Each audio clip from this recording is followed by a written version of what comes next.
가버나움에 이르니 반세계를 받는 자들이 베드로에게 나와 이르되 너의 선생은 반세계를 내지 아니하느냐. 이르되 내신다 하고 집에 들어가니 예수께서 먼저 이르시되 시몬아 내 생각은 어떠하냐. 세상 임금들이 누구에게 관세와 국세를 받느냐. 자기 아들에게냐 타인에게냐. 베드로가 이르되 타인에게니이다. 예수께서 이르시되 그렇다면 아들들은 세를 면하리라. 그러나 우리가 그들이 실족하지 않게 하기 위하여 내가 바다에 가서 낚시를 던져 먼저 오르는 고기를 가져 입을 열면 돈 한 세겔을 얻을 것이니 가져다가 나와 너를 위하여 주라 하시니라. 아멘. 예수님 당시에는 성전세라는 게 있었습니다. 그래서 만 20세 이상 된 남자는 1년에 한 번씩 성전세를 이제 드려야만 했던 것입니다. 이것은 출애굽한 이스라엘 백성들에게 하나님께서 시내산에서 모세를 통하여 주신 율법에 근거한 것이었습니다. 출애굽기 30장 14절부터 16절에 보면 같이 한번 보겠습니다. 시작. 계수 중에 되는 모든 자 곧 20살 이상 된 자가 여호와께 드리되 너희의 생명을 대속하기 위하여 여호와께 드릴 때에 부자라고 반세겔에서 더 내지 말고 가난한 자라고 덜 내지 말지며 너는 이스라엘 자손에게서 속전을 위하여 취하여 해막 봉사에 쓰라. 이것이 여호와 앞에서 이스라엘 자손의 기념이 되어서 너희의 생명을 대속하리라고 하셨습니다.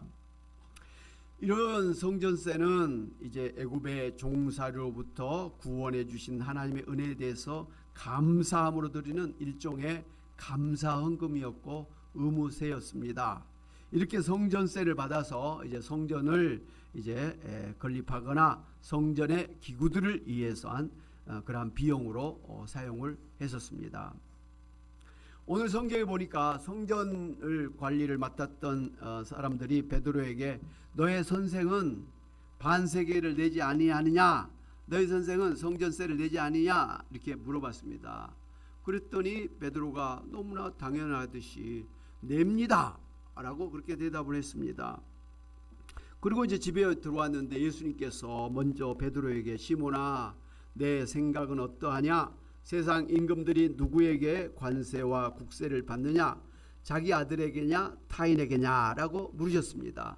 이게 좀 애매한 게 예수님께서 이 베드로와 같이 가시다가 그 성전 관리자들이 베드로에게 이렇게 너의 선생은 성전세를 내지 않느냐 이렇게 물었던 것인지 아니면 베드로가 혼자 가는데 이제 성전 관리자들이 너의 선생은 성전세를 내느냐라고 물었는지 정확하게는 안 나와 있는데 전체적으로 보면 베드로가 혼자 가고 있는데 이제 성전 관리자들이 너의 선생은 성전세를 내느냐라고 물어봤던 것 같아요. 그렇다고 한다면 그런 그 현장에 없었던 예수님께서 베드로가 집에 들어오니까 예수님께서 먼저 베드로에게 다 보고 아신 것처럼 말이죠. 이렇게 물었던 거 아니겠습니까? 시몬아 내 생각은 어떠하냐 물어봤던 거예요. 이 자체가 참 예수님은 이 시간과 공간을 초월한 하나님이시다 이런 생각을 가질 수가 있고 또 보지 않아도 알 수 있는 그런 신령한 분이시다라는 것을 알 수가 있습니다. 사실 예수님은 이런 일이 많이 있었죠. 예수님의 제자로 불렀던 나다나엘이 그 무화과 나무 밑에서 기도하고 있었던 것을 예수님은 그 현장에 없었습니다. 그런데 나다나엘이 처음 예수님이 왔을 때 너가 무화과 나무에서 있었던 것을 내가 보았노라 이렇게 말씀하신 것을 볼 수가 있습니다. 그 말을 듣고 나다나엘이 깜짝 놀래가지고 어떻게 제가 무화과 나무에서 기도한 것을 아십니까? 물었던 거 아니겠습니까? 그랬더니 예수님께서 한 번 더 나가서 참으로 너가 참으로 순전하고 신실하다 하면서 나다나엘을 칭찬해 주시고 예수님의 종으로 부르셨던 것을 볼 수가 있습니다. 여러 가지 사건을 보면 예수님은 멀리 계셔도 보지 않아도 그 자리에 안 계셔도 다 보고 계시고 아시는 전지전능하신 하나님이시다라는 것을 볼 수가 있습니다. 오늘 이 장면도 그러한 예수님의 신성을 우리가 볼 수가 있는 것입니다. 이제 세상 임금들이 누구에게 관세와 국세를 받느냐, 자기 아들에게냐 타인에게냐라고 물었을 때 이 베드로가 타인에게니다 이렇게 대답을 했습니다. 지금 시대하고는 다릅니다. 지금은 대통령이고 대통령 아들이어도 세금 다 냅니다. 그런데 이 왕정 시대, 왕의 시대에 이때에는 아마 이 왕 자신과 왕의 자녀들은 관세나 국세를 내지 않았던 것 같아요. 외적으로 그렇게 대우를 받았던 것 같습니다. 그러니까 그런 배경하에서 왕이나 왕의 자녀들은 세금을 내지 않습니다라고 대답을 한 거죠. 지금 시대는 안 맞는 거지만 그 당시에는 그랬다라는 것이죠. 오해 없으시기를 바랍니다. 그 말씀을 들으신 예수님께서 그렇다면 아들들은 세를 면하리라. 그러나 우리가 그들이 실족하지 않게 하기 위하여 내가 바다에 가서 낚시를 던져 먼저 오르는 고기를 가져서 입을 열면 돈 한 세겔을 얻을 것이니 가져다가 나와 너를 위하여 주라. 이렇게 말씀을 하셨습니다. 참 오늘 성경에서는 그 이후의 이야기는 나오지 않았습니다마는 예수님의 말씀대로 베드로가 갈릴리 바다에 가서 낚시를 던졌을 것입니다. 그리고 먼저 올라온 잡은 물고기 입을 쫙 열어보니까 그곳에 한 세겔이 딱 들어있는 거예요. 그래서 그것을 가져다가 이제 성전세를 예수님과 베드로에 해당하는 성전세를 냈다는 것을 우리가 알 수가 있습니다. 할렐루야. 참고로 이제 이 베드로가 낚시를 해서 먼저 올라온 물고기 입에서 한 세겔 동전을 가지고 성전세를 냈다고 했는데 뭐 신기한 일이죠. 그 고기를 잡았는데 그 안에 돈이 있어가지고 그 돈을 가지고 세금을 냈다. 이런 일이 지금도 있으면 얼마나 좋을까요? 어쨌든 기적이 일어난 거죠. 기적이 일어난 거예요. 그런데 요즘에 우리나라의 대부분의 이단들은 잘못된 자유주의 신학을 받아들여서 실제로 물고기의 입에 돈 한 세겔이 있어서 그걸 가져다가 세금으로 낸 게 아니다. 이건 있을 수가 없는 것이다. 자연 과학적으로 이성적으로 합리적으로 있을 수 없는 일이다. 물고기가 무슨 돈을 물고 있느냐? 있을 수가 없다. 그러면 이 말씀은 뭐냐? 이제 베드로가 바닷가에 가서 낚시를 해요. 그래서 그 물고기를 잡아다가 시장에 가서 팔아서 그 돈으로 세금을 냈다라고 이렇게 해석을 해줍니다. 굉장히 이성적이고 합리적인 그런 이야기죠. 젊은 사람들은 그 낚시를 했더니 거기에서 한 세겔이 있어서 그 돈을 갖다가 성전세로 냈다라는 것보다는 낚시를 해서 고기를 잡아다가 그것을 팔아서 그 돈으로 성전세를 냈다고 하는 게 더 와닿는다 이거예요. 과학적이다 이거예요. 이성적이다 이거예요.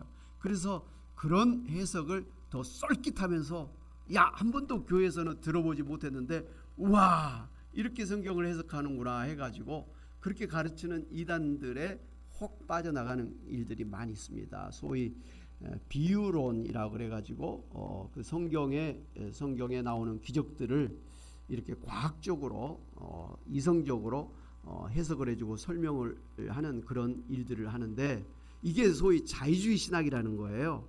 이거 뭐 그 사람들에게서 시작된 게 아니고 옛날에 오래전부터 그런 자유주의 신학이 있었어요. 그런데 그것은 잘못됐다고 생각해서 오늘 우리들은 그런 자유주의 신학을 받아들이지 않습니다.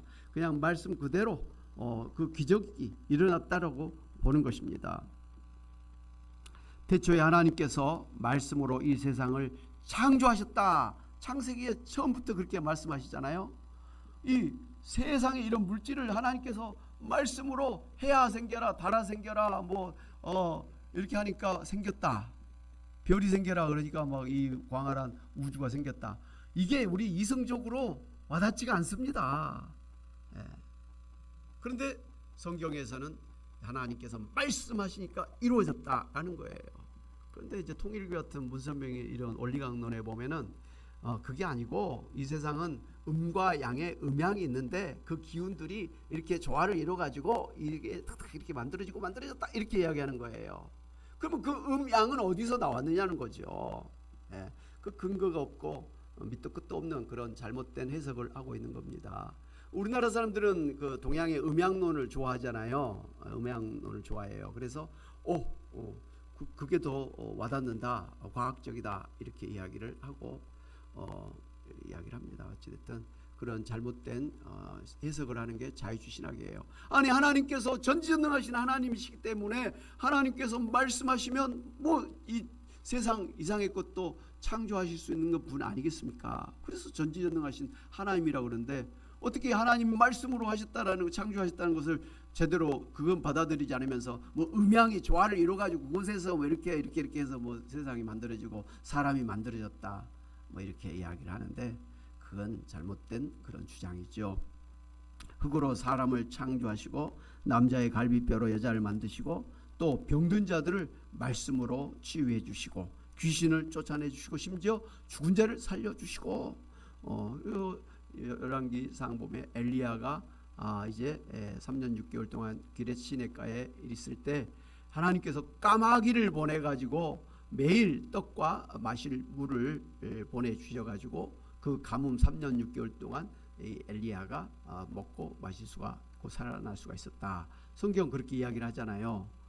까마귀가 까치도 아닌 까마귀가 그 떡과 물을 갖다가 고기를 갖다가 엘리야 선지자에게 주어서 먹겠다. 성경은 이야기합니다. 근데 또 이단들 자유주신학자들은 또 그것을 그렇게 받아들이지 않습니다. 무슨 놈의 까마귀가 무슨 날마다 때마다 떡과 고기를 어디서 나와서 갖다 주느냐? 이건 이치에 맞지 않는다. 과학적이지 않는다. 그럼 이걸 어떻게 해석해야 되느냐? 그 당시에 이 가뭄이 드니까 그 당시에 그 바알과 아세라 목상 신이라고 하는 우상을 섬겼잖아요. 그러니까 그 사람들이 이제 산당에 가서 막 제물을 갖다 놓고 제사를 드리고 그랬다는 거예요. 그래서 그 제사를 드리고 거기에 이제 고기와 떡을 갖다 놓으면 그것을 이제 엘리야가 거기에 가서 그 떡과 고기를 먹고 지냈다. 이렇게 이야기를 하는 거예요. 더 와닿는 것 같아요. 예. 그러면서 그 까마귀는 누구냐? 하나님이 보시기에 까마귀 같은 그 우상을 섬기는 사람들이다. 뭐 이렇게 하면서 굉장히 솔깃한 해석을 합니다. 막 영적으로 쪼개가지고 막 이렇게 해석을 해주는 것 같아서 훨씬 더 와닿고 더 이거 맞는 것 같은데 그렇지 않습니다. 하나님께서 까마귀를 가지고 명령을 해가지고 떡과 고기를 이 엘리야 선지자에게 갖다 주는 거 일도 아닙니다. 모세를 통해서 하나님께서 10가지 재앙을 막 일으켰잖아요. 물이 변해서 막 피가 되게 하시고 메뚜기가 와가지고 하고 막 난리 우박이 쏟아지고 그래서 이 애굽 왕이 항복을 해서 이스라엘 백성들을 출애굽 시켜줬지 않습니까? 그게 다 기적이에요. 네? 기적이에요. 무슨 그걸 과학적으로 어떻게 설명을 합니까? 하나님은 창세기부터 요한계시까지 계속해서 기적으로 역사해 주신 하나님이신 걸 볼 수가 있습니다. 당연한 거예요. 하나님은 전지전능하신 하나님이기 때문에 못하실 일이 없는 분이에요. 이 세상을 심판하시고 다시 세상을 새 땅으로 재창조하시고 죽은 우리를 부활시켜서 다시는 병들지 아니하고 죽지 아니하고 고통과 눈물이 없는 신령한 몸으로 부활하신 예수님 같은 영광스러운 몸으로 우리를 부활시켜서 영원한 천국에서 하나님과 영생을 누리며 살게 하신다는 거, 이거 전지전능하신 하나님이시 때문에 가능한 일이지 이게 무슨 과학적으로 무슨 놈에 이게 가능한 일이냐는 거예요. 과학으로는 안 되는 이야기죠. 그렇기 때문에 오늘 예수님께서 베드로에게 너는 바다에 가서 낚시를 해가지고 제일 먼저 오르는 이 물고기의 입을 열어서 그곳에 있는 한 세개를 갖다가 이제 성전세로 내라 해서 베드로가 그렇게 해서 냈단 말이에요. 이것은 전지전능하신 하나님이신 예수님이기 때문에 가능한 일이다라는 것이죠. 많잖아요. 베드로가 처음 예수님 만났을 때 밤새 고기를 잡으려고 그렇게 수고를 했지만 한 마리도 잡지 못해가지고 허탈한 마음으로 바닷가에서 그물을 싣고 있을 때 예수님께서 이 베드로에게 깊은 데로 가서 그물을 던져라. 근데 베드로가 그랬잖아요. 내가 지금까지 이 어부의 상식으로 내 경험으로 절대로 이 시간에 깊은 곳에 물고기가 없는데 주님께서 말씀하시니 내가 한번 해보겠습니다 하고 가서 깊은 곳에 그물을 던졌더니 그물이 찢어질 정도가 돼가지고 다른 동료들의 배를 불러가지고 이 고기를 잡았던 거 아니겠습니까? 이번에 제주도에서 너무 고기가 많이 잡혀가지고 그 배가 기울어져서 전복됐다라고 그러더라고요. 그러니까 자칫하면 배도 전복될 뻔했는데 다행히 다른 친구들 배를 데리고 와가지고 그 같이 끌고 왔다라는 거 아니겠어요? 그런 것을 통해서 베드로가 그 다음에 예수님 앞에 착 무릎을 꿇고 주여 저는 죄인으로서 저를 떠나소서 했습니다.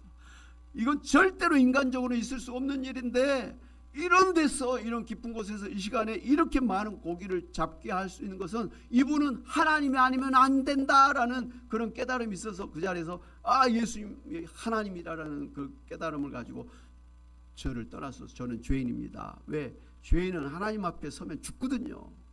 그러니까 두려움에 저를 떠나달라고 그렇게 했던 것이죠. 바로 예수님은 이 베드로를 처음 만날 때부터 기적으로 역사해 주신 거예요. 기적의 하나님입니다. 할렐루야. 그러므로 오늘 우리가 그렇게 믿습니다. 오늘 우리가 이 세상을 떠나면 천국에 갈 줄로 믿습니다. 오늘 우리가 이 세상에 죽어서 땅에 이 육신은 그렇게 매장될지라도 화장돼서 없어질지라도 예수님 다시 재림하실 때는 우리 몸이 부활해서 예수님의 신령한 몸과 같이 그렇게 될 것을 믿습니다. 이건 과학적으로도 이성적으로도 안 되는 이야기지만 전지전능하신 하나님이시기 때문에 또 그렇게 우리에게 약속해 주셨기 때문에 그렇게 될 줄로 믿는 것입니다. 할렐루야. 우리 신앙생활 자체가 다 믿음이에요. 기적의 역사, 인간적으로는 생각할 수 없는 것을 오직 믿음으로 아멘으로 받고 우리가 지금 신앙생활하는 거예요. 여러분 지금 여기 하나님이 계십니다. 안 보이시잖아요. 그런데 계시다는 거예요. 어떻게 알 수 있습니까? 믿음으로 믿는 거예요. 믿음으로. 히브리서 11장은 믿음장이잖아요. 보지 않은 것을 마치 보는 것처럼, 아직 이루어지지 않은 것을 이미 이루어진 것처럼, 그게 바로 믿음이라는 것이죠. 오늘 여기에 있는 우리 모두는 믿음의 사람들이에요.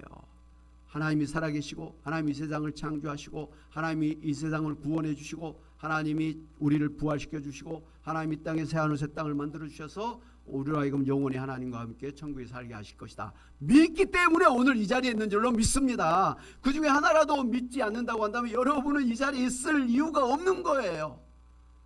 뭐 하려고 있습니까? 이 좋은 주일날 놀러 가기도 바쁜 시간인데 믿기 때문에 하나님이 계시고 하나님이 나를 구원하시고 하나님이 나의 기도를 들으시고 하나님이 나를 축복하시고 인도하시고 하나님의 은혜를 우리가 믿기 때문에 이 귀한 주일 시간에 정성을 다해서 하나님 앞에 예배드리는 것 아니겠습니까?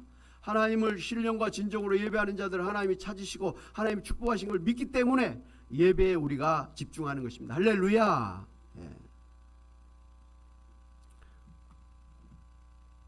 오늘 예수님의 말씀을 보면 첫째로 하나님의 아들이신 예수님과 또 예수 믿고 구원받아서 하나님의 자녀가 된 베드로는 하나님 아버지께 드리는 성전세를 드리지 않아도 된다라는 것을 알 수가 있습니다. 다시 말씀드리자면 성전세를 드리지 않는 것은 성전의 왕이 주인이 하나님이시잖아요. 그러니까 성전세를 드리지 않아도 되는 자격은 누굽니까? 하나님이거나 하나님의 자녀들이면 안 내도 되잖아요. 그러니까 예수님이 뿐만 아니라 베드로조차도 성전세를 우리가 안 내도 되는데 라고 말씀하신 것은 바로 예수님은 당연히 하나님의 아들이기 때문에 안 내도 되는 것이고 베드로는 예수 믿고 구원받은 하나님의 자녀가 되었기 때문에 마찬가지로 베드로도 성전세를 안 내도 된다라고 말씀을 하신 거예요. 할렐루야. 이 말씀을 통해서 오늘 예수 믿고 구원받은 성도인 우리 모두는 성전세를 드리지 않아도 되는 하나님의 자녀라고 하는 사실이 중요합니다. 요한복음 1장 12절에 예수님께서 이렇게 말씀하셨습니다. 같이 한번 보겠습니다. 시작. 영접하는 자, 곧 그 이름을 믿는 자들에게는 하나님의 자녀가 되는 권세를 주셨으니 라고 말씀하셨습니다.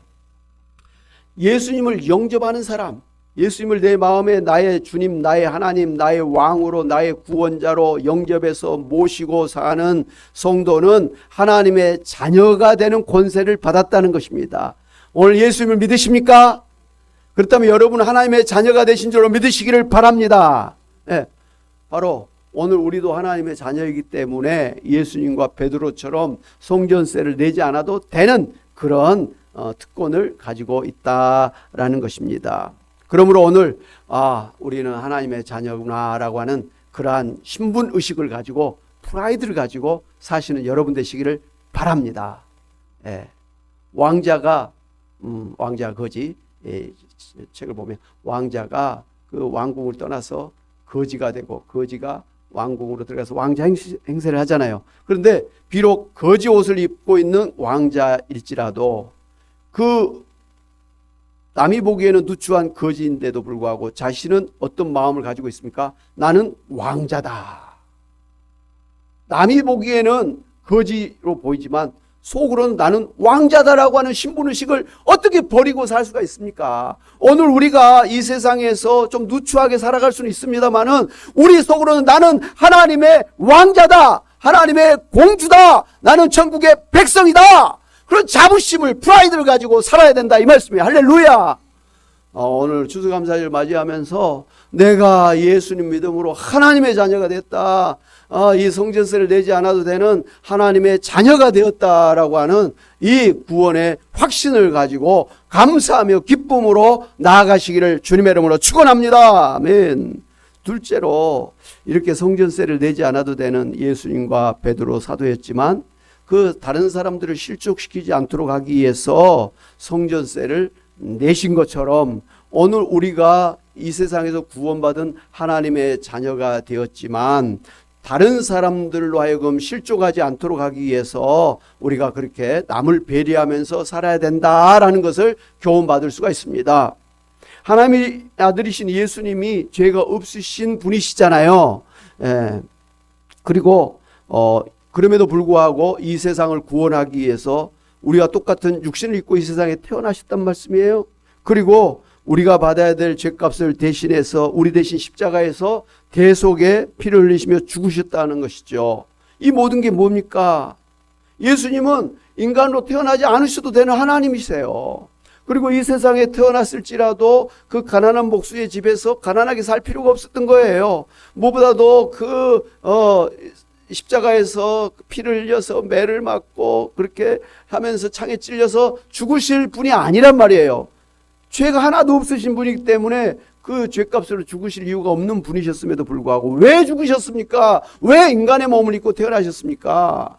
바로 우리를 생각해서 인간의 몸으로 태어나시고 우리를 구원하기 위해서 십자가에 피 흘려 대신 죽으셨던 것 아닙니까? 누구를 위해서요? 우리를 위해서요. 예수님을 위해서가 우리를 위해서 이 세상에 오셨고 십자가에서 피 흘려 죽으셨다는 것이죠. 그리고 사도행전에 보면 사도 바울이 이방인 지역인 루스드라 출신인 디모데를 제자로 삼아 데리고 가고자 할 때에 유대인들이 실족하지 않도록 하기 위해서 디모데에게 할례를 행하기도 했습니다.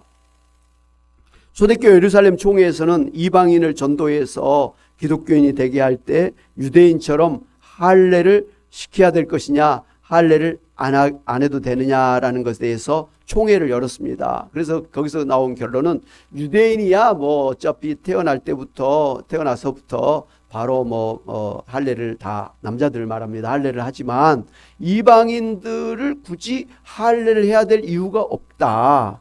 그래서 이방인들은 이제 할례를 하지 않아도 교회에 나와서 신앙생활 할 수가 있다. 그렇게 결론을 내렸어요. 그러니까 지금 디모데를 이제 예수님 믿고 또 사도 바울의 제자로 부를 때 디모데에게 할례를 할 필요가 없었다 이 말씀이에요. 근데도 불구하고 이 바울이 디모데에게 할례를 하도록 그렇게 하는 것은 그 지역에 유대인 사람들이 많았단 말이에요. 유대인들을 전도해야 되는데 할례 받지 않은 사람이 그렇게 돌아다니면 용납하기가 힘들었어요. 지금도 유대인들은 굉장히 선민의식이 강하잖아요. 자기들만 잘났고 다른 민족들은 다 지옥의 불쏘시개 같은 그런 걔보다도 못한 존재로 그냥 취급하잖아요. 근데 그 당시는 더 했단 말이에요. 유대인들은 유대인이 아니면 이방인들은 아예 무시했다는 거예요. 근데 자기들이 무시한 이방인 출신인 이 디모데가 예수 믿으라고 전도하러 다니면 유대인들이 받아들이겠느냐는 것이죠. 그래서 할례를 안 해도 되지만 이제 유대인들이 이제 디모데를 용납하도록 하기 위해서 할례를 일부러 행했다라는 것입니다.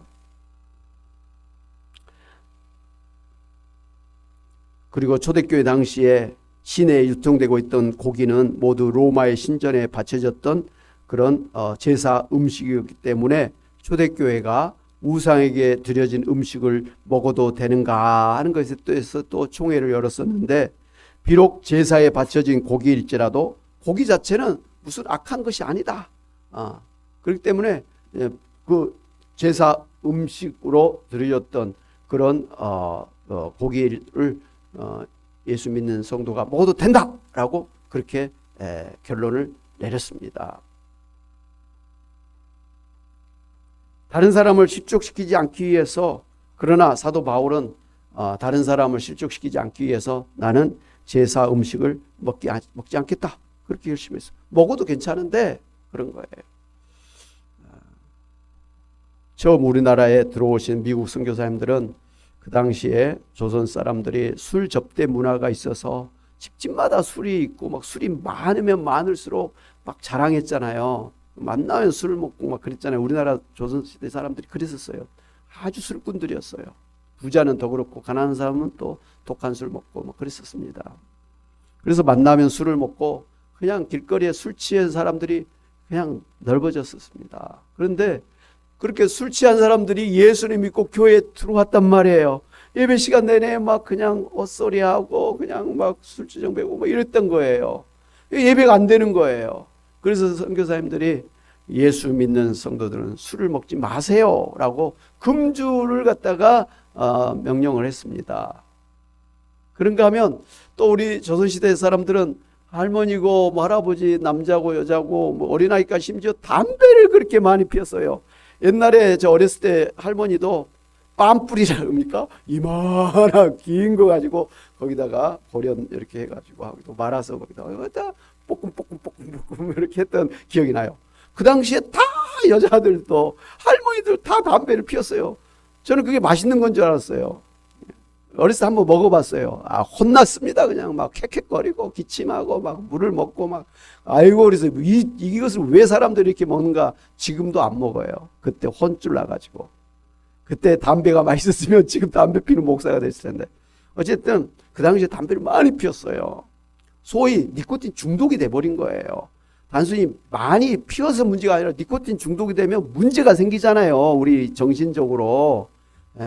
병이 생기는 거예요. 그러니까 막 조선시대 의료 발전이 안 된 상태에서 이 술 먹고 담배를 핀 것 때문에 병자가 많이 생겼던 거예요. 그리고 수명이 단축되고, 그리고 가정이 깨지고 말이죠. 막 술 먹고 그러면 사람이 난폭해지고 막 그러잖아요. 주술주정하고. 그렇게 해서 선교사님들이 이렇게 하면 교회는 안 되겠다 싶어가지고 교회 다니는 성도들은 술 먹지 말라, 금주, 담배 피지 말라, 금연을 딱 지정을 해가지고 선포를 했어요. 그때부터 우리나라에 교회 다니는 사람들은 술 안 먹고 담배 안 피는 거로 되어 있습니다. 지금도 마찬가지예요. 그렇게 고정이 되어 있어요. 여러분, 근데 한 가지 기억해야 될 것은, 이렇게 예수를 믿는다고 술 안 먹고 담배 안 피는 것은 우리나라밖에 없어요. 예를 들면 선교사님들이 우리나라에 와가지고 이제 술 먹지 말고 담배 피지 말라고 그랬잖아요. 교회를 세우기 위해서, 성도를 바로 양육하기 위해서. 그런데 선교사님들이 이제 자국에, 미국 선교사님 미국에 가잖아요. 미국 가서 보니까 선교사님들이 식사하면서 와인을 드시더라 이거예요. 심지어 담배를 피더라는 거예요. 그래서 사람들이, 아니 선교사님 우리한테는 먹지 말라고 하면서 어떻게 우리 몰래 술을 먹고 담배 핍니까? 라고 따졌어요. 그런데 여러분, 미국에서는 술을 먹어도 술 취할 정도로 안 먹는다 이거예요. 그냥 반주로, 그야말로 반주로 이렇게 곁들여. 담배도 막 니코틴 중독이 될 정도로 뿜뿜뿜 막 연속 담배를 핀 게, 줄 담배를 핀 게 아니라 그냥 뭐 어쩌다가 하나 피는 뭐 그 정도로 절제가 돼 있더라는 것이죠. 그런 문화라는 것이죠. 그래서 미국에서는 교회 다니는 사람은 술 먹지 말라, 담배 피지 말라, 게 없다라는 거예요. 그러니 그런 문화에서는 술 먹고 담배 피워도 교회 다니는 사람한테 아무런 문제가 없는 거예요. 문제는 조선시대 사람들이 너무나 술을 많이 먹고 너무나 담배를 많이 피워가지고 이건 예배가 안 되기 때문에, 신앙생활을 제대로 할 수 없기 때문에 그렇게 금연, 금주를 했던 것입니다. 선교사님들이 자국에서는 술도 먹을 수 있고 담배를 필 수 있음에도 불구하고 우리나라에 와서 자기들도 안 먹고 안 피고 다른 사람들도 안 먹고 안 피게 한 것은 왜 그렇습니까? 이 나라의 교회를 세우기 위해서 그렇게 했던 거예요. 할렐루야.